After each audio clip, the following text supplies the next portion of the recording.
started. I know people are going to keep joining while we're talking, and Sure. For anybody who misses it online, they'll catch it on our YouTube in the next few days.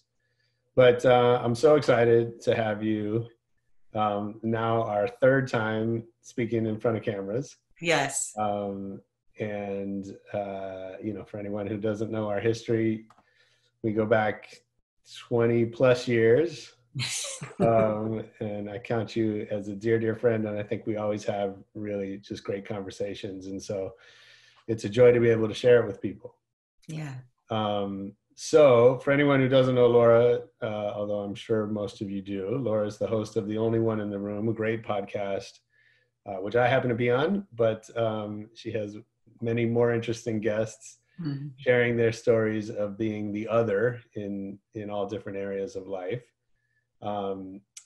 We got to see Laura at the Moth in a story slam, which was great. And Laura's been a guest on my podcast, Rebel Radio, and then also writing for the Huffington Post, and some really cool, provocative stories that I want to talk about that are super relevant to what's happening, especially this year with racial inequality. And what I love about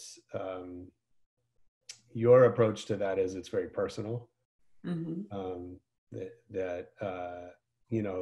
I think it's easy to talk about these things from this kind of macro societal level, and that's important too. But I think that, you make that topic really relatable and really intimate, which is, I think it does a lot to advance the discussion. I appreciate that. Thank you so much.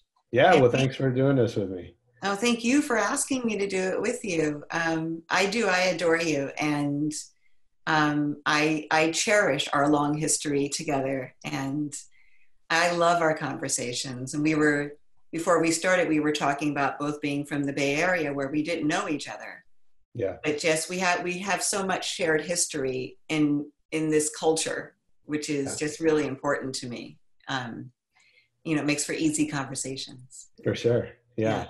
And it's interesting. So, I want to get into it a little bit, but just that background of being from the Bay, and we talked about it at least on my show, maybe on yours too, but how, we didn't know each other. We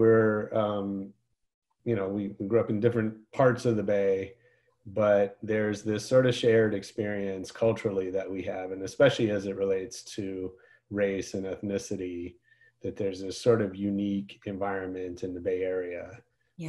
That's definitely different to LA, and I think different to most other places. I think it's really interesting how that colors your perspective, all of our perspectives on kind of what's happening right now. Well, and the Bay Area, the San Francisco Bay Area, Berkeley is where I went to high school and all that, and you were in San Francisco. Yeah. And there's just so much, revolution was just always in the air there. The history was there. It was spoken about in very current terms. There is an attitude of action, I thought. You weren't able to just sit around and talk about something. If you had an idea that was good for the greater good, then you took action on it. That's how I was raised. Yeah. And I was just thinking about the culture that you and I shared there, which is really hip hop, which started with like Too Short and E40 and all these acts, artists that were, just known in the Bay Area for a while before they broke and went national. And around the time that those acts were breaking and those artists were making mixtapes, tapes and selling them out of their trunks, like Too Short was in particular, that was really, I had grown up in a way where I was definitely exposed to anything that had to do with Black America, but I was also exposed to a lot of other cultures and a lot of other ways of thinking. My parents were intellectuals and hippies, and they weren't like typical and typical is not the right word. You know, we didn't go to church. We didn't live in a neighborhood with a lot of other Black people. So I was aware of my culture, but I really sought it out when I was in my teens, and I sought it out in Oakland. I was really thirsty for it. And that's when I really became aware, or mostly more aware, of the inequities in our society. And that, oh, so I'm over here now and things were getting treated differently and things aren't the same. It was almost like I was straddling two lives before that, where I would live this very assimilated life in Berkeley with my mother, who worked at the Lawrence Hall of Science at UC Berkeley, and have all those friends, and then go to Oakland and, you know, deal with the people that I really wanted to deal with at that point in time. And it was just it was culture shock, but I loved it. But it, like I said, it made me aware of what I wasn't aware of growing up, which was covert racism, you know, overt racism, all these disparities and inequities. I just didn't have that experience up until age 14. And that's when I started it. Interesting. That's interesting because, you know, that's a sort of microcosm of what I think the whole world or America is going through now. Yeah. Thanks to the internet, right? Is that, you know, it's interesting when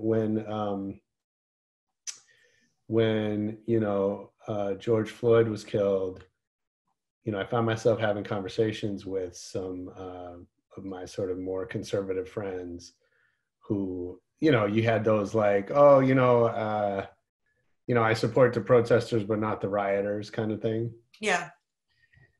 And I remember explaining to a couple that, you know, for many Black communities around America, and I think this is maybe not as true in the Bay, but, you know, in many places, if you're living in a Black neighborhood, the only real exposure you have to white America is the police. Mm-hmm. And so when there's television for sure, right? Yeah. But in terms of face-to-face, real human contact, the police is a lot of it, right? And so, you know, and that's an authoritarian relationship, which by nature has tension in it. And then when there's police brutality or, you know, all the different things that can go wrong in that relationship, that colors people's perspective of the police and of white America in general, yes. Right? And again, I think that's you know, your story of kind of having this double life is not that uncommon, maybe in the Bay, or less uncommon than in a lot of other places. I think if you're living in, you know, rural Georgia, right, like you either live in a Black neighborhood or a white neighborhood, and and they don't really, you know, mix. No. And then, you know, but I think now everything's mixing on the internet.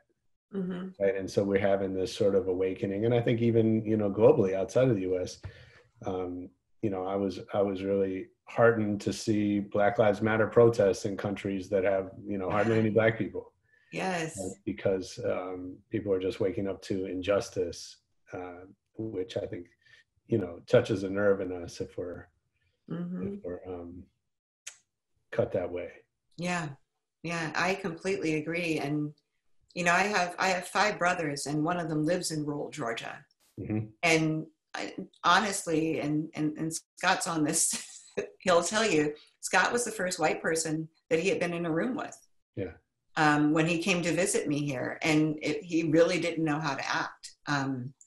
My brother's stories of their encounters with the police are horrifying. Sure. Horrifying. Yeah. And you know, of course, you're absolutely right. They're 100% scared of anything that smacks of what that was like, that authoritarian, confrontational, aggressive. Like those are how each of their encounters have gone. Sure. All my brothers, all 5 of them, have had run-ins with the police that are, you know, like I said, they're just horrific and brutal. And I haven't had that experience, but and this is why I think it's really important for someone, not someone like me, but for me to write these pieces, because I am Black. And the other thing that I just didn't mention was how hard my parents worked to protect me from racism growing up, which is another reason why I didn't have that experience. And, and they were probably a little scared when I went to seek out more people in my community, because they knew that I would then be exposed to the reality of what my life was here in America. Right. And they really protected me from it. But, if I am someone who can carry this message, and I know that I am seen in some circles as non-threatening. Mm-hmm. And I know that there are other people who would be considered to be threatening, and maybe the message wouldn't come as easy from them as it would from me. So that's why I started writing these pieces. And these pieces have been brewing up inside of me for a while, but certainly, and it was really Ahmaud Arbery's murder mm-hmm. that got me writing. The first piece that I wrote this year for HuffPost on race was, I love my white boyfriend, but this is something he'll never understand, or something like that. And that was right after Ahmaud Arbery had been killed. And it's true. Scott and I share everything. For anyone who knows our story, we met in treatment 12 years ago to this month, and have raised children together, even though we don't have children together. I haven't really been without him in 12 years. We have shared a lens on life all this time. And then this Black man is hunted down and murdered in Georgia, and I am bereft. He's very upset, but we don't share the experience the same way. We can't, because he's not Black. And that was a hard reckoning for me, to know that this was something that I couldn't share with him in the same way. Not that we can't communicate about it.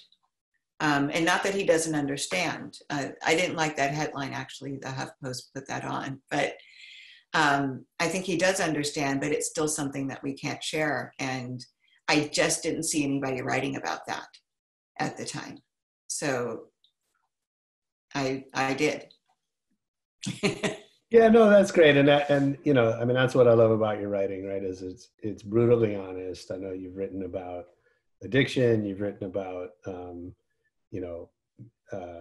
very personal issues for you and your ex-husband. And I think that, I've said this before, there's a fearlessness in your writing, which is very needed. And at the same time, I think it really speaks to this idea that,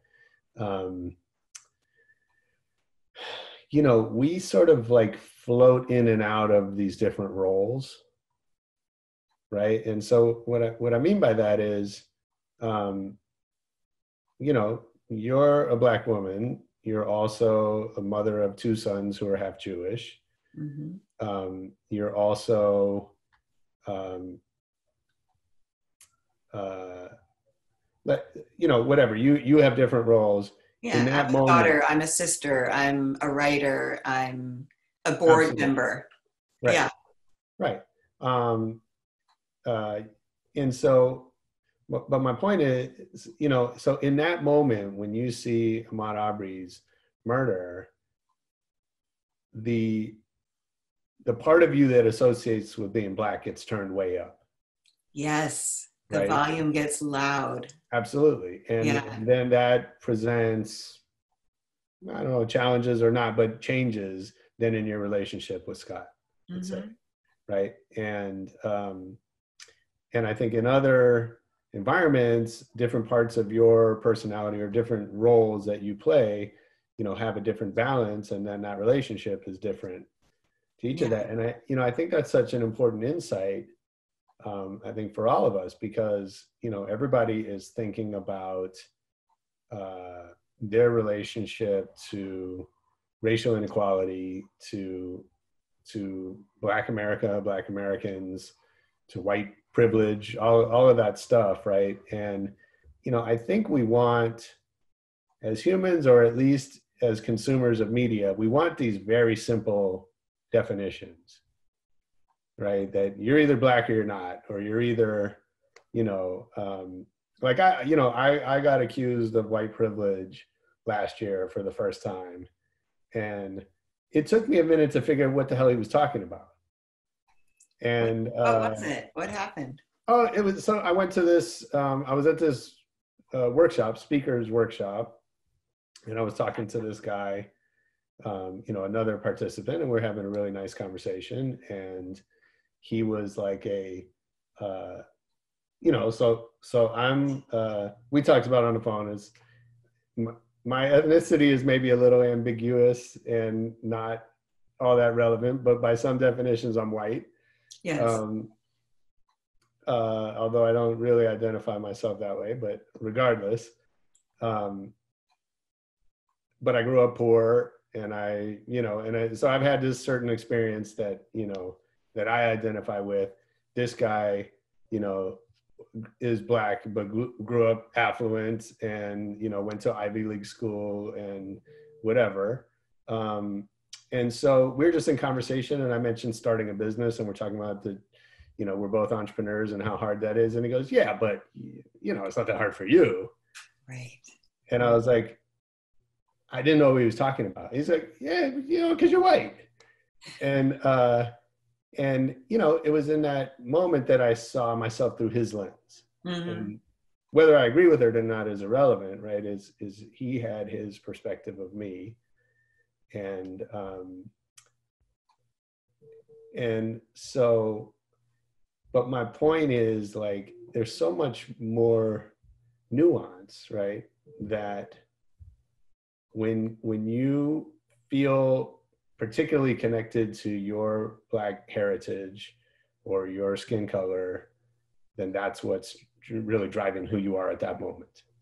Yeah. And other times it's other things, right? And I think, like I'm saying, I think we want easier answers than that. And I don't know that exists.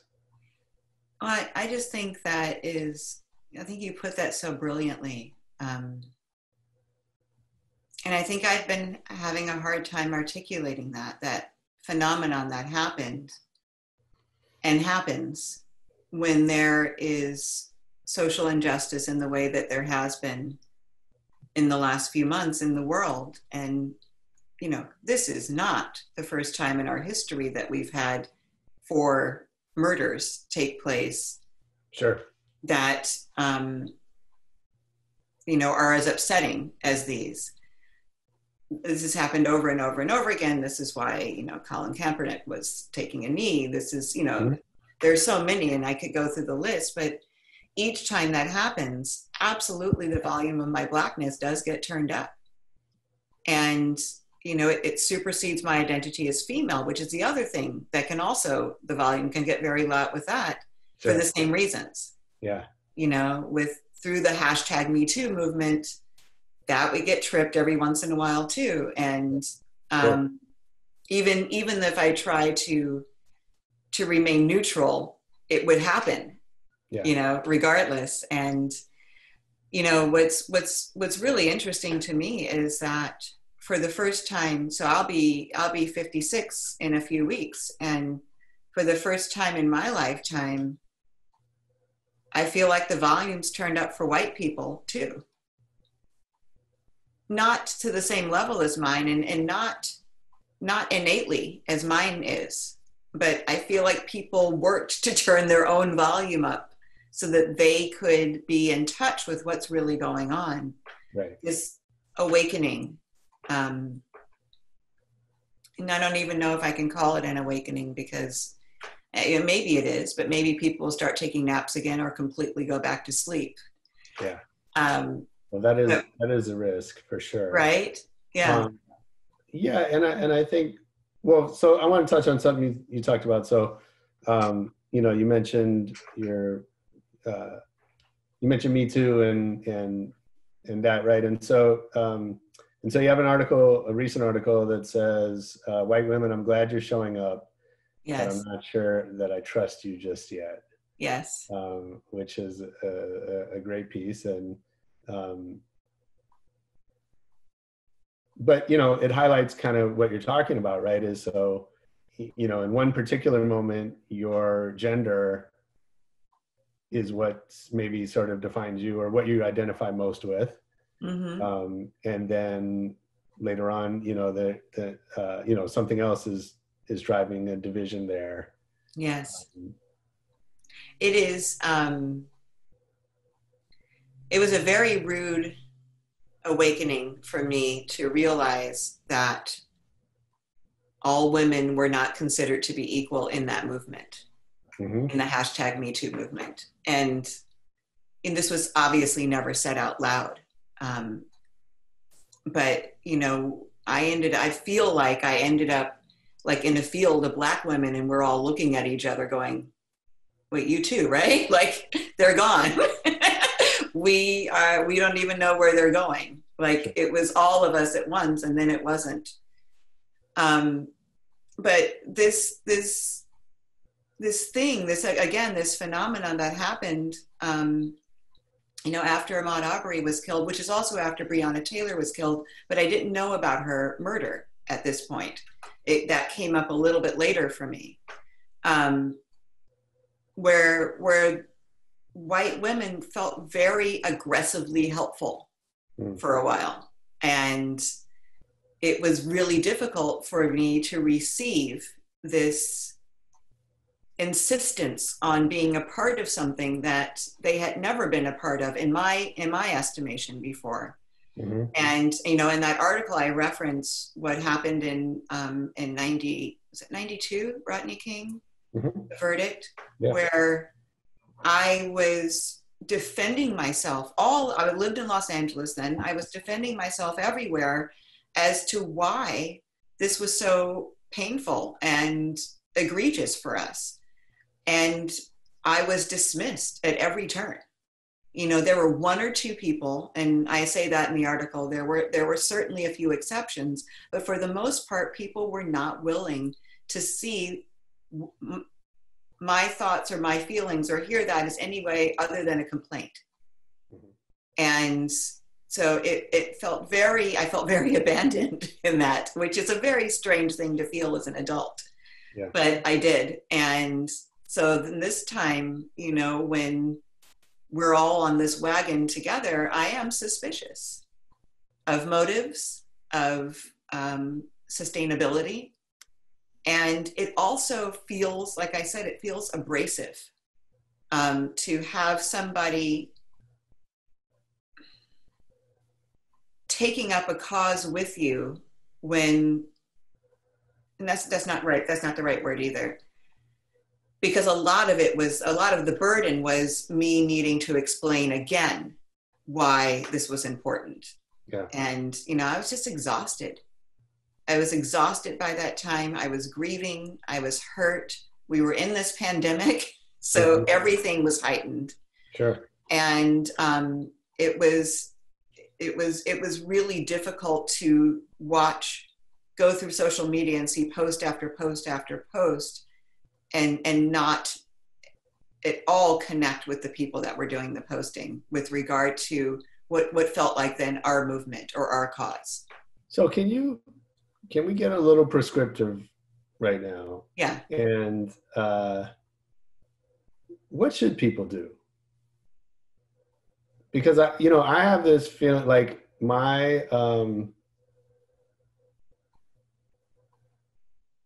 my sense is that, first of all, it can't just be Black people campaigning for equality. Mm-mm. and saying that Black Lives Matter, for a couple of reasons. One, simple demographics that non-Blacks make up a much bigger number. And so in terms of turning up the volume, right, that's important. And two, I think, you know, the part that connects, and this is what I was saying about, you know, these in other countries, right? The part that really connects with the humanity in all of us is the idea of injustice, Yeah. right? It's the idea that there's a line between right and wrong, and regardless of, like, that's an easy line to draw, right? And we, you know, we live in a world with so much nuance and so much of, you know, being able to kind of explain away, you know, these, you know, different slights or perceptions, right? But there are lines that can be drawn between right and wrong. Mm-hmm. And so I think, you know, in some way it's easy for a lot of people to look at a piece of footage and say, well, that's clearly wrong, and I'm on this side of it. And so I think, you know, on some level that's important. And on another level, I understand the hesitation to maybe embrace that, and even, you know, for you know, certain groups, as you're saying, to kind of overshadow that. Well, and also, you're not just asking people. So what I wouldn't be asking people is just to look to raise their level of awareness. I mean, I guess I would. That would be the first step, to raise your own level of awareness, to educate yourself. But by doing that, what I'm really asking people to do is put their arms around the idea that they are living in they're benefiting from a system that if they're awake to, they're going to need to look at giving up. Because the way the system is set in place, there will always be inequities. There will always be disparities, and they will always, you know, Black people particularly will never be equal with the system the way that it's set up now. Mm-hmm. So if I'm talking to you, Josh, and I say, I want you to educate yourself and look at this stuff, because you're an intelligent person, I know that you're going to ingest this information, and then you're going to come to the conclusion that the system is wrong or flawed and unjust. Mm-hmm. So then the next step is, are you willing to take action to change it? Which means that you will definitely give up some of the way, not just you're benefiting, but the way your family is benefiting. And, you know, your family before you and your family afterward. And that's a big ask. Mm-hmm. So the first step is just the education, and don't have me do it. Or pay me to do it. Sure. Pay me to educate you. That's a better step than just asking me to tell you where you should go or what you should read or blah, blah, blah. You know, bring Black educators in to teach seminars, to talk, you know, give lectures, to guide curriculum. It's so important. That's like this other huge piece that makes me so mad, is that Black people are erased from school curriculum unless it's civil rights or slavery. Mm-hmm. We just don't learn about Black people otherwise, or Black History Month. When maybe we'll learn about Black scientists, but probably athletes. Sure. And musicians, you know, and the same 22 every time. Mm-hmm. So the first step is education. And, you know, Scott is white. My boyfriend's white, as we talked about. And he's been having this experience where he's experiencing what I've been experiencing, this frustration of seeing people wake up and then wanting to share it with you. And, oh, what about this? And did you know about this? And this has been in place since 1969. Like, yeah, I knew about all that. I want you to learn all, and I don't want to share it with you as you're discovering it either. That's not exciting to me, you know? And he's had this, like, rapid education because he's been in my life and because of my family. Mm-hmm. So it's very interesting to see him fielding some of those calls and texts and emails, and, you know, to have him understand what that feels like. It's lovely. I'm glad people are educating themselves, but I'm also exhausted by it, you know? Okay. Yeah. I get it. You mentioned something a couple weeks ago when we were talking that, you know, so you're a writer, a speaker. I know you're working on all kinds of different content. Mm-hmm. And so, and that's hard, right? It's hard to break through. It's hard to, there's so much clutter out there. Yes. All of that. And I know you work really hard on everything you achieve. So you mentioned something about this idea that you feel as though maybe you're being seen in this moment because you're Black. Oh, and that there may be opportunities coming your way. Mm-hmm. And, I got a sense of a little, I don't know if guilt is the right word, but a little maybe hesitation to take advantage of that. Yes. Yes. Talk about that a little bit. Well, and I was saying to you then that, all my life, from the time that I was 14 years old on, I've been fighting to be seen in spite of the fact that I'm Black.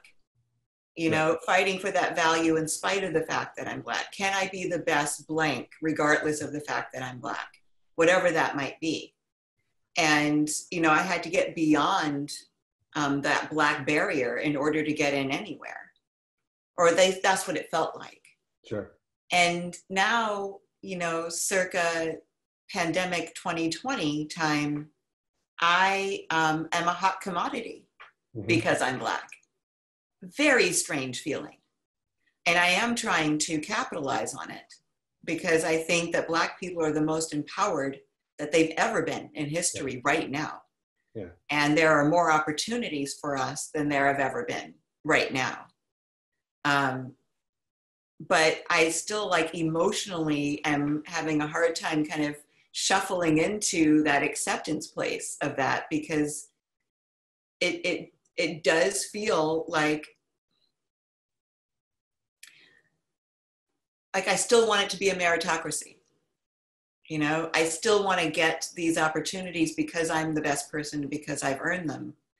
And if I'm getting these, and I understand that there are opportunities that I may be given that I wouldn't be able to keep if I weren't the best, right? I may be given an opportunity to take the meeting, but I wouldn't be able to, secure the contract if I'm not the best person in the job, in the room for it, or the best person for that job. But it still feels odd to take something and not just take it, but to seek opportunities during this time, which is what I've been doing. That's what I was telling you. I've been hitting up advertisers for our podcast, asking them, looking at your transparency with how you're supporting Black-owned businesses, specifically Black female-owned.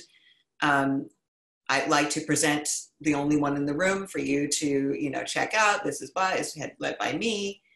And there's this whole spiel. And I started sending it out, and just to a couple people at a time. And then I sent it out wide because I was getting these responses that were like, yeah, we want in, tell us what to do next. And people were so eager to put me on, with whatever. So. Yeah. I mean, I get it sort of. And I think I don't know. What? Well, look, I think you work really hard to do great work, and you've been at that for years. And now, through the external circumstances have changed, right? That in your favor. Yes. And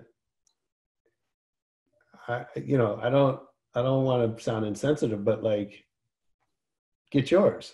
Right. It's not that you're jumping on this bandwagon. Do you know what I'm saying? It's you're doing what you've always done, and now they're ready for you. Yeah. Right? Yeah. And I feel it's there's so many, I don't know this is a weird thing to say, but if you're a rapper trying to get a record deal in 1975, when no one had heard of rap music, right, then you didn't get a record deal. And then all of a sudden, after, Rapper's Delight, you can get a record deal, you're not supposed to go, well, fuck them. Where were they, 6 years ago? Like, Right. you know what I mean? Yeah, I do. No, I mean, and that sounds and feels right, but it's just the metabolizing of that. I feel there's just still some hesitancy, and I'm sure that it's learned. And it's just like we were talking about before we started, I'm not practiced at it yet. Yeah. I will be. I will get good at this. It's just unusual. It's not something I've encountered before. Sure. Yeah. Well, that's fair. Mm-hmm. So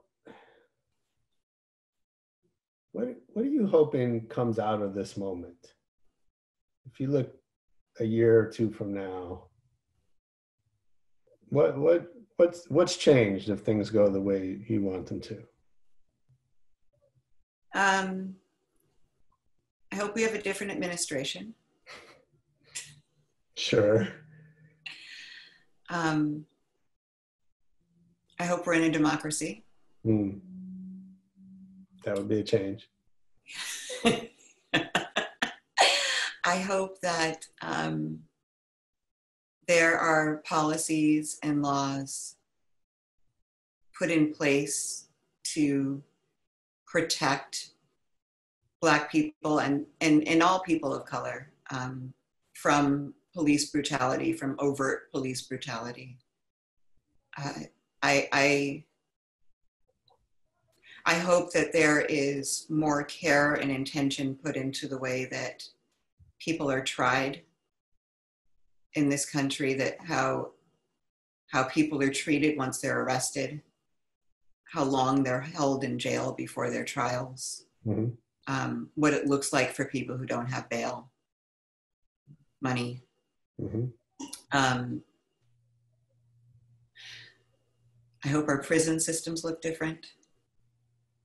I hope our schools look a lot different. I hope that curriculum is, and not just to include Black people and people of color in a significant way, but I hope there's more experiential education and less confined to classrooms after this. Maybe this is something good that'll come out of this pandemic, is that there's another way to learn,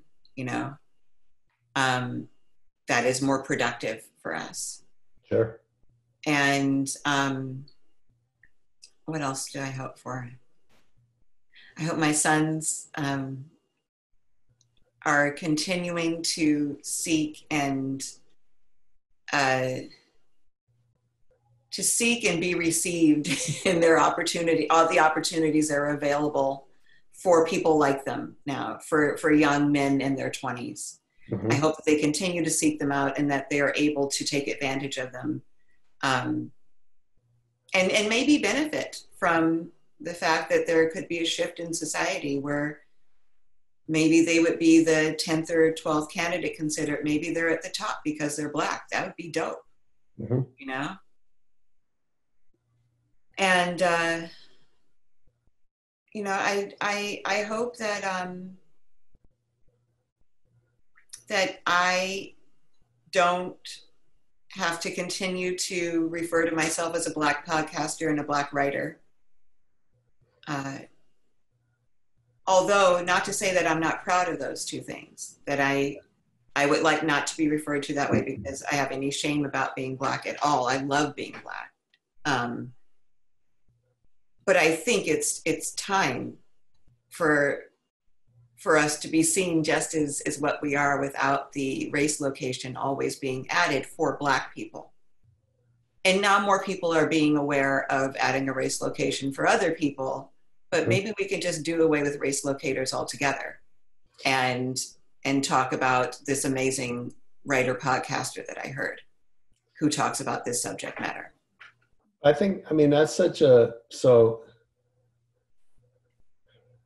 That's such an interesting idea, right? Because I think we have these two things happening at the same time, which is we want we want equity, we want equal opportunity, we want people to be treated the same. We also want to be able to celebrate our differences, right? Celebrate the uniqueness, the unique talents of women, the unique talents of Black people, there's a bunch of different ways in which, right, the LGBT, that keeps getting longer, right, and we want to elevate those stories, and right, and those two things they're in a weird tension, right, and I get it. I think that the way you learn to accept people's differences is by being exposed to them more, making those, you diminish the differences by shining a light on them in a certain way, right? Yes. But that's also like, I don't know, those two things they're sort of at odds a little bit. Yeah, I mean, we're not ready to not include those things. We're not in those, we do need more celebration of those differences before we're ready to move beyond them in just how we refer to each other. Sure.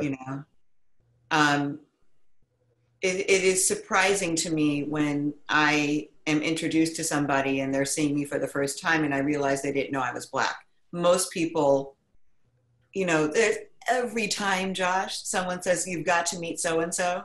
I have a friend that you've got to meet. I mean, every single time that friend is Black. Every time. It never fails. That's funny. And they don't ever say that, but they're just like, you've got to meet my friend, blah, blah, blah. Right. And, I would like to have them say, you've got to meet my friend Josh because he's from the Bay Area like you and he's dope and he's a podcaster. Mm-hmm. That almost never happens. Mm. And I bet you it doesn't happen to white people. You've got to meet my friend because she's white. Unless it's referred to by a Black person, right? Yeah, I don't know. but even if it happened occasionally there, it doesn't happen as often as it happens to me, guaranteed.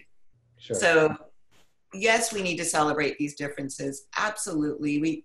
First of all, we can't celebrate them until we really understand what they are and where they come from. There needs to be so much more education about why things are as fucked up as they are and who contributed to that fucked upness, and then how we can find out the real stories, and for Africans who were brought to Africa, we've been separated from our history and our culture. Most of us will never know. We can guess. Sure. We can learn about things that are similar, but we can't ever really retrace those steps, so it's messed up for us, but we have history that we are creating right now. And, we can start from what we know, but that needs to be unraveled first. And then we can move forward. Yeah. I mean, it's interesting, you mentioned people saying, that they hear your voice, right, and they maybe don't know you're Black. You said to me on the phone, like, if I don't see you, I don't think of you as white. Yeah. And I think that speaks to our relationship. Like, I don't think of my friends as anything. Not that, I don't want to say I'm colorblind, because that's a bunch of bullshit too. But I just think of my friend as my friend. Yeah. Do you know what I mean? And then, and so I think that kind of speaks to our relationship, but I also think it's like,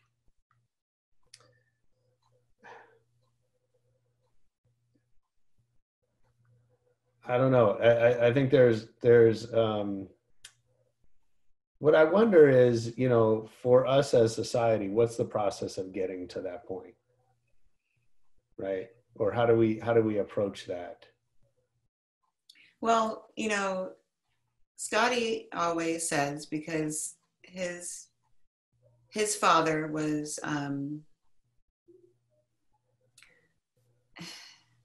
I don't want to say he was racist because I don't know that to be true, but he had very little interaction socially with Black people his whole life.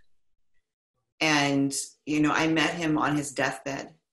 He died 3 months after I met him in Richmond, Virginia.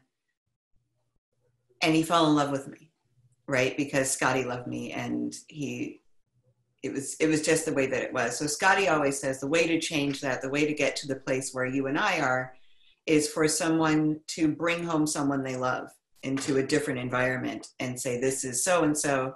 People get to know that person, you know, in a way that they couldn't have got to know them if they were at work or at a party or whatever. Once love is introduced, it's a different lens, and it's a different way of getting to know the person beyond their ethnicity or their race, or, you know, it just happens like that. So people will need more proximity in order to do that, right? Well, in areas of the US where in the Midwest, in those towns where they're almost all white, I don't know what happens there. But in places where there's greater proximity, it's happening already, you know? Yeah, I mean, I think the Bay is a good example of that, right? Yes. Yeah, I mean, that's interesting. It's like, you know, and I think probably for both of us, at least until a certain age, I don't know that we sought out to, like, let me go be around people who look different than me. You know, and that seems a weird thing to, like, have on your to-do list for the day, right? But at the same time, that is what it takes, right? And I wonder, how do we, I mean, you know, how do you as a parent, I mean, maybe your boys are too old by now, but, you know, how do you facilitate that for your kids? Well, and it's maybe easier for me because they are biracial. They have a white family and a Black family. You know, their dad and I agreed to put them in the most diverse learning environments that we could find. So, you know, my kids have a really similar outlook to the one that I did growing up, which is just, you know, to that Martin Luther King Jr. quote, we evaluated people by the content of their character rather than the color of their skin. There was a time in their lives where I really, because my family doesn't live in Los Angeles, I needed them to be exposed to more of my family. So I did that intentionally. We took more trips, we spent longer times, I brought them out because I really wanted them to know their Blackness as well and what that culture was like. And I felt like they were maybe growing up a little bit without it. Sure. So that was, you know, that was my part of intentionally bringing that in. But, you know, in any diversity conversation, they'll tell you that your kids learn who to have in their lives from who you have at your dinner table, right? Yeah. So how is that for you? Like, with Justin? I mean, you know, for the most part, it's a non-issue because of what you said, like, meaning, you know, I have friends from every walk of life, you know, rich, poor, you know, every ethnicity, whatever. And that's not by design. That's just how I get down, and I always have, right? And so, you know, Justin's surrounded by my friends and their kids, and you know, that's how it is. I mean, I will say where it becomes like deliberate is, you know, when we were looking at schools, right? And it's like, well, that private school looks cool. You know, the tech lab looks pretty awesome. I'd love to be in that every day, but, you know, do I really want them around, you know, like Kardashian kids and whatever, you know, not just that, but, like, you know what I mean? It's a pretty non-diverse, you know, school population in some of those, right? Now, you know, we go to public school in our neighborhood that's a little bit different. But so I think in that sense, that was the only time it's really come up, is in thinking about school. Yeah. I'm curious for the folks listening. I know we have some couple parents. How do you guys think about ingraining that in your kids, exposing them to different people, different ideas? This next generation. Yeah, because that's what matters, right? Is how I mean, we're all sort of too old to change, more or less. Not really, but right. But, well, we're not going to really affect the type of change that our kids will affect, or that we can affect it through civic action, through voting, yes, through hiring decisions. Those that's of us true. who That's true. companies, that kind of thing. But I'm yeah, just thinking it's much harder to change your viewpoint in your 40s and 50s than it is when you're a kid. Scotty, you have to answer. You have to say what you did with Lily and Nora, because it's pretty amazing. Can you put it in the chat? Because both of his daughters, who I refer to as my bonus daughters, are quite different from each other, and they've grown up with my family. They grew up in Vermont, in Stowe, Vermont, which could not be a whiter place. Yeah. There he is. Yeah, I think important for sure. Yeah, proximity idea is important. Stories, hearing people pass on stories to counter what they hear and learn at their own dinner table. Right. And, and that's actually an experience from his family, from the conversations that happen at the dinner table in Stowe, Vermont are vastly different than the conversations that happen here. We have a very lively Sunday dinner that's all politics and race. Like, that's what we talk about. We talk about race and politics. This is not new. This didn't happen starting in 2020. Yeah.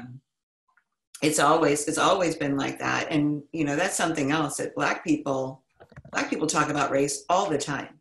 Sure. So if you don't have any Black friends, not you, because you have lots of Black friends, but if one doesn't know that, they don't really have any Black friends. Because oh yeah, for sure. Right? Because Black people just talk about race. It's not something to be tiptoed around or brought up in whispers. It's like we just talk about it like it's what you're passing around the table for dinner. It must be discussed. Sure. Yeah. And it's interesting. I think back to your question. My kid Justin is he's hyper aware of racism or any perception of racism. Like he'll see something on TV or whatever pretty frequently and go, oh, that's racist. And I think I hear that sometimes with him and his friends at 10, which I think it's great that that's even in their consciousness. Yeah, that's remarkable. But it's not at all surprising, both of you as his parents, because your wife is outspoken. I don't know if that's the right word. Would you characterize her that way? Yeah. Not. I don't think she's afraid to voice her opinion about anything. No, and she. So Scott wants us to talk about white fragility. So we'll do that before we wrap up. I'll just say, with Christy, she's from the South. She comes from a family that we would consider racist. I don't know that they consider themselves racist. But is it self-diagnosed racism? I don't know how that works actually. Well, I don't know. There's certainly a lot less progressive and open than what we're used to. And she finds herself sort of like noticing some of those differences sometimes. And like what she's heard from her family and what she hears from me or in current media or whatever. Yeah. I've heard her talk Yeah, about that. yeah. Mm-hmm. White fragility. I I'm interested in your thoughts. I don't know that I think we live in a time of too much fragility. Mm. And like period. I just think we've had it too easy. Uh, Yeah. and we're all a little fragile. And and I think we have a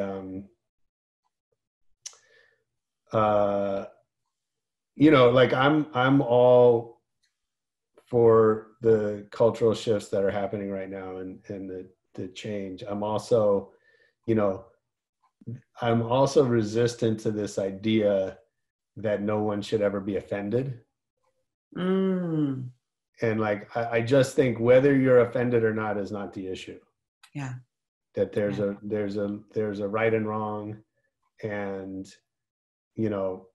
and that we should that it's that it's misplaced priorities.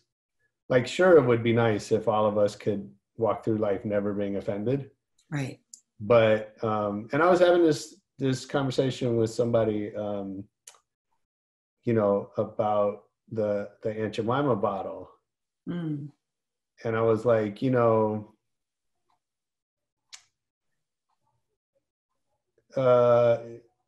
sure, there's plenty wrong with that, but also like, shouldn't we be fixing education Right.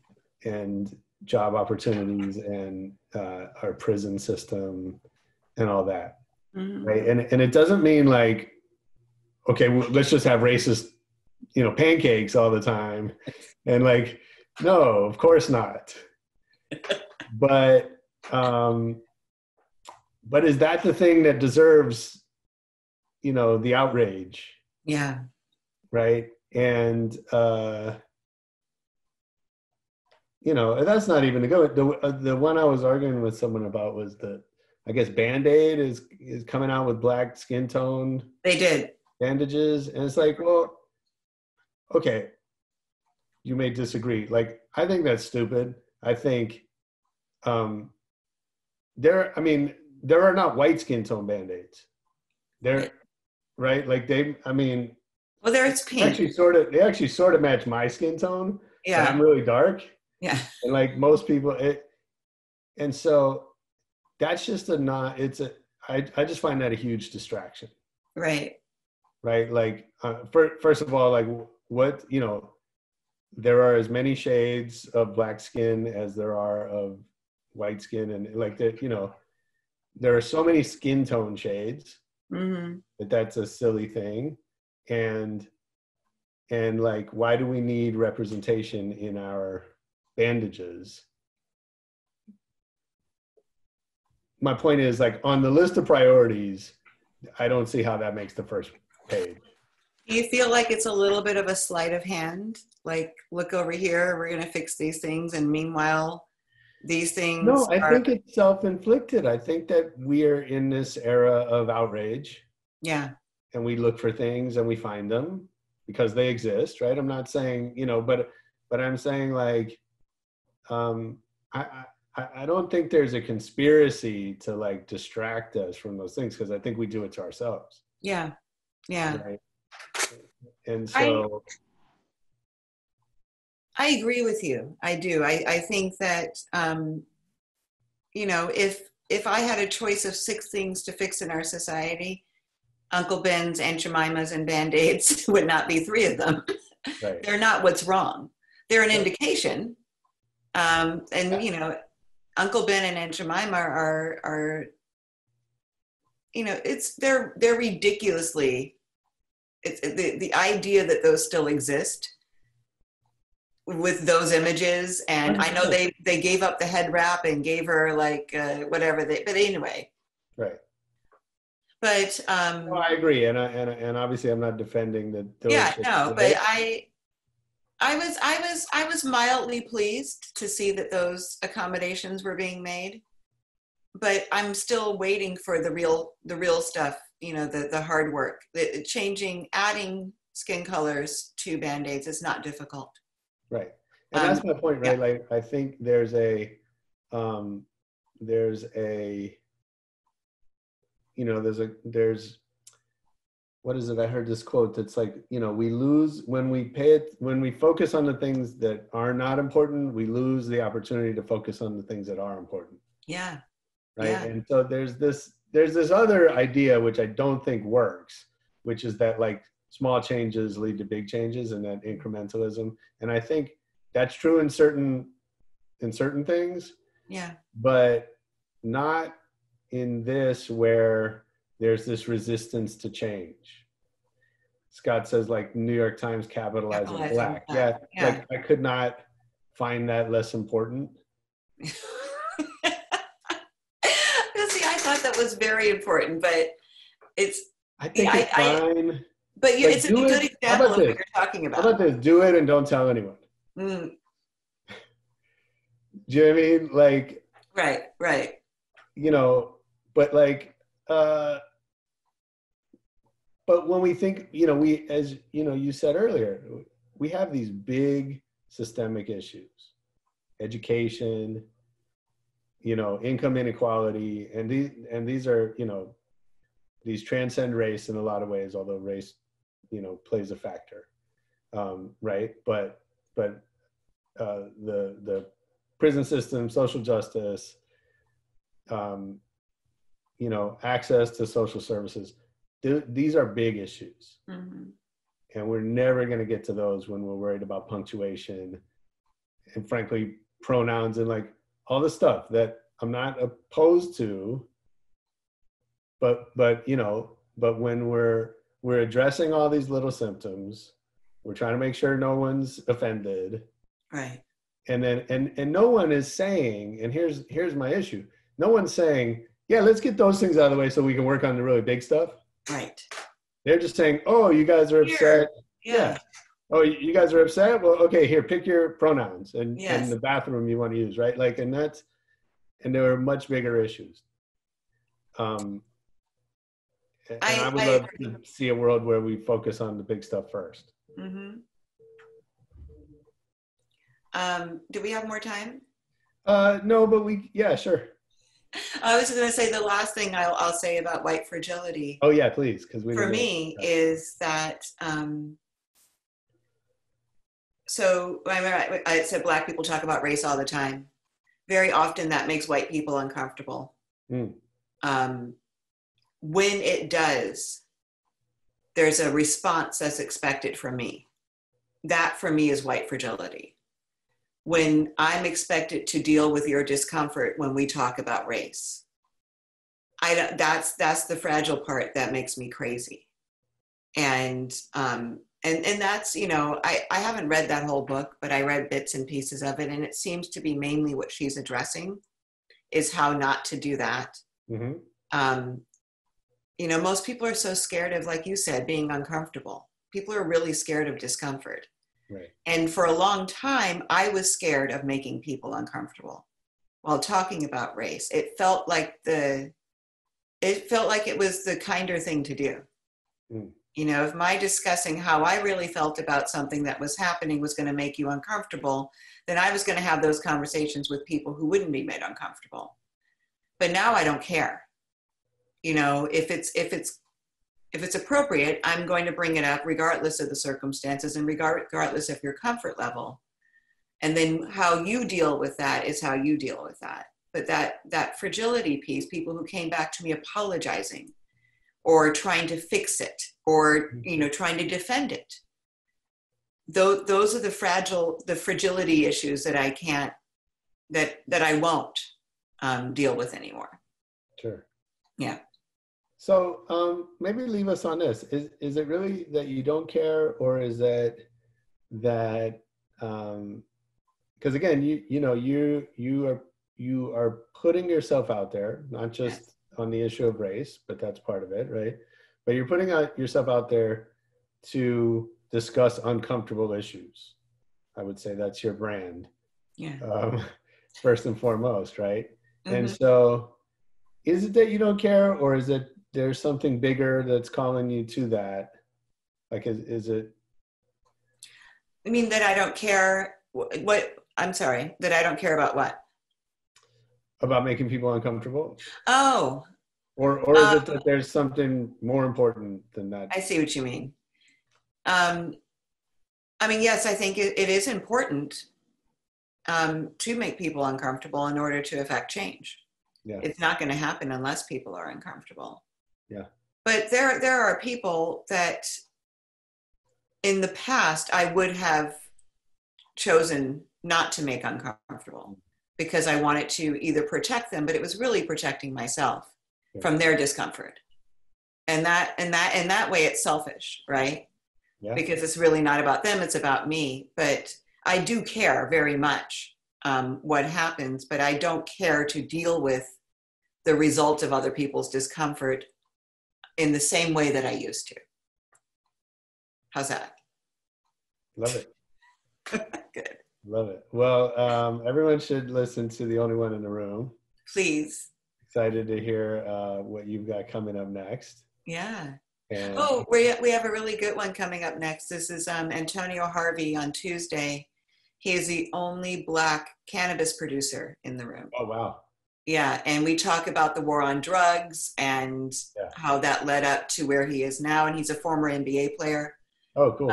It's a really interesting, episode. So Awesome. Check it out on Tuesday. Yeah. Right. I'll send it to you.